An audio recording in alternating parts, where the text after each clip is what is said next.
जरा सोचिए, एक ऐसा साम्राज्य जिसकी नौसेना की धमक से दक्षिण पूर्व एशिया का समंदर भी कांपता था, जिनके बनाए भव्य मंदिर आज 1000 साल बाद भी, वो भी बिना किसी गहरी नींव के, बिल्कुल सीना ताने खड़े हैं। आखिर कौन थे ये लोग? मतलब ये एक ऐसा ऐतिहासिक रहस्य है जो किसी को भी हैरत में डाल सकता है।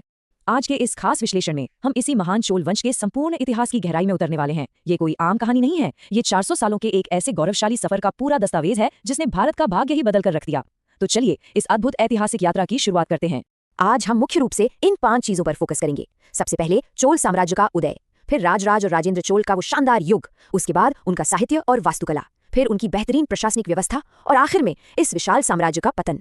तो चलिए बात करते हैं हमारे पहले भाग की, चोल साम्राज्य का उदय पल्लवों की राख से। 9वीं शताब्दी का समय था। दक्षिण भारत में पल्लव और पांड्या आपस में लड़ लड़कर अपनी ताकत खो रहे थे। और पता है, इसी अराजकता के बीच एक नई शक्ति ने जन्म लिया।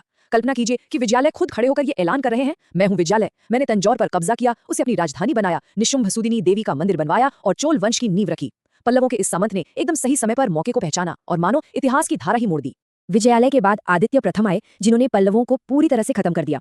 फिर परांतक प्रथम ने मदुरई को जीतकर शान से मदुरई कोंडा की उपाधि ली। सब कुछ एकदम परफेक्ट चल रहा था, लेकिन फिर आया तकोलम का युद्ध। राष्ट्रकूटों ने चोलों को बुरी तरह हराया और राजकुमार राजादित्य मारे गए।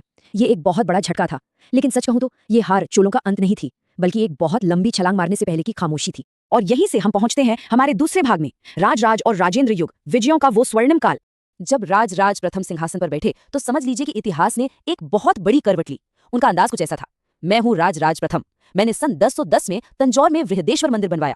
उनकी पॉलिसी एकदम क्लियर थी, लॉ और रक्त यानी ब्लड एंड आयरन। उन्होंने सारे विद्रोहियों को कुचल डाला और श्रीलंका के उत्तरी हिस्से को जीतकर चोल साम्राज्य में मिला लिया। अब जरा इस नंबर पर गौर कीजिए, 80 टन।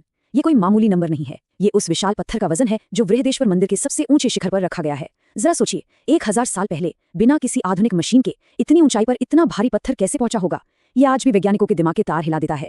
ये उनकी वास्तुकला का एक जीता जागता जादू है। राजराज प्रथम के बाद आते हैं उनके पुत्र, और वो अपने पिता से भी एक कदम आगे निकले। मैं हूं राजेंद्र प्रथम, मैंने उत्तर भारत के पाल शासकों को हराया, वहां से पवित्र गंगा जल लेकर आया, अपनी नई राजधानी गंगेकोंड चोलपुरम बसाई और चोल गंगम नाम का एक विशाल तालाब बनवाया। सच में राजेंद्र प्रथम ने अपने पिता के सपनों को आसमान की बुलंदियों तक पहुंचा दिया था। और अगर हम उनकी नेवी की बात करें तो वो तो एक अलग ही लेवल पर थी। राजेंद्र प्रथम पहले ऐसे भारतीय राजा थे जिन्होंने अपनी नौसेना को अंडमान निकोबार और यहां तक कि दक्षिण पूर्व एशिया के गहरे समंदरों तक भेज दिया। उनकी समुद्री ताकत इतनी खौफनाक थी कि उन्होंने पूरी की पूरी बंगाल की खाड़ी को मानो चोलों की एक प्राइवेट झील बनाकर रख दिया था।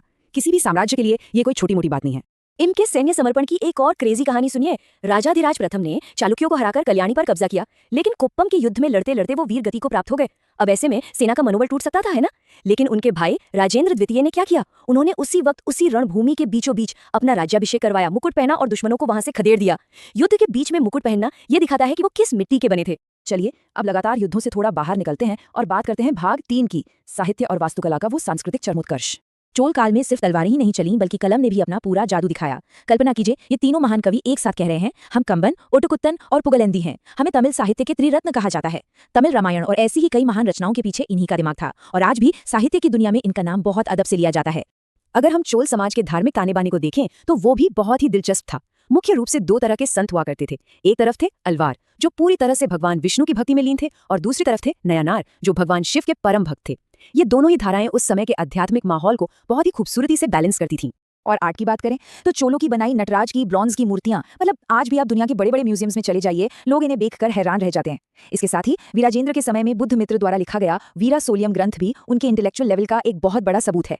अब आते हैं भाग 4 पर, प्रशासन और अर्थव्यवस्था, जिसे हम असल में लोकतंत्र का एक पुराना ब्लूप्रिंट कह सकते हैं। देखिए, चोल सिर्फ शानदार योद्धा ही नहीं थे, वे कमाल के एडमिनिस्ट्रेटर्स भी थे। पूरा साम्राज्य मैनेजमेंट के लिए 6 प्रांतों में बटा हुआ था, जिन्हें मंडलम कहा जाता था, और उनके टॉप लेवल के ऑफिसर्स को पेरुंदरम कहते थे। लेकिन सबसे जबरदस्त चीज है उत्तर मेरु अभिलेख। ये हमें बताता है कि उनके गांव खुद का प्रशासन कैसे चलाते थे। आज हम जिस जमीनी लोकतंत्र या पंचायत की बात करते हैं ना, वो चीज इन्होंने 1000 साल पहले ही बहुत अच्छे से समझ ली थी। 1/3 यानी 1/3 ये नंबर उनकी इकोनॉमी का सबसे अहम हिस्सा था। चोल साम्राज्य में कमाई का मेन जरिया जमीन थी, और खेतों में जो भी पैदावार होती थी उसका ठीक 1/3 हिस्सा टैक्स के रूप में लिया जाता था। यही वो तगड़ा आर्थिक इंजन था जो इतने विशाल साम्राज्य के खर्चे उठाता था। अपनी अर्थव्यवस्था को और मजबूत बनाने के लिए उन्होंने सोने के स्टैंडर्ड सिक्के भी चलाए, जिन्हें कलंजू कहा जाता था। और कुलोतुंग प्रथम के समय में तो व्यापार एकदम इंटरनेशनल लेवल पर पहुंच गया था। उन्होंने अपने व्यापारिक और कूटनीतिक दूत सीधे चीन तक भेजे। मतलब वो सिर्फ लोकल नहीं सोच रहे थे, उनकी सोच पूरी तरह से ग्लोबल थी। लेकिन जैसा कि इतिहास का नियम है, हर महान कहानी का एक अंत जरूर होता है। हमारा 5वां और आखिरी भाग, साम्राज्य का पतन, ढलता हुआ सूरज। ये पतन रातों रात नहीं हुआ। इसकी शुरुआत हुई 1079 ईस्वी में, जब अधराजेंद्र एक जनता के विद्रोह में मारे गए। हालांकि कुलोतुंग प्रथम ने व्यापार बढ़ाकर चीजें संभालने की कोशिश की, लेकिन साम्राज्य की सीमाएं अब सिकुड़ने लगी थी। राजराज द्वितीय के समय में ऐरावतेश्वर जैसे खूबसूरत मंदिर तो बने, लेकिन उनकी पकड़ कमजोर होती गई और आखिरकार 1279 ईस्वी में पांड्य शासकों ने एक करारी चोट की और 400 साल से चले आ रहे इस गौरवशाली चोल साम्राज्य का हमेशा के लिए अंत कर दिया। तो चोल साम्राज्य सिर्फ राजाओं और युद्धों की कहानी नहीं है, ये उन भव्य मंदिरों, समंदरों पर राज करने वाले जहाजों और गांव-गांव में फैले लोकतंत्र की एक जिंदा विरासत है। आप जाने से पहले आपके लिए एक दिलचस्प सवाल, क्या आप बता सकते हैं कि चोल काल का सबसे महत्वपूर्ण बंदरगाह कौन सा था? जरा इस पर विचार कीजिएगा। इतिहास की इन गहराइयों में हमारे साथ गोता लगाने के लिए आपका बहुत बहुत धन्यवाद।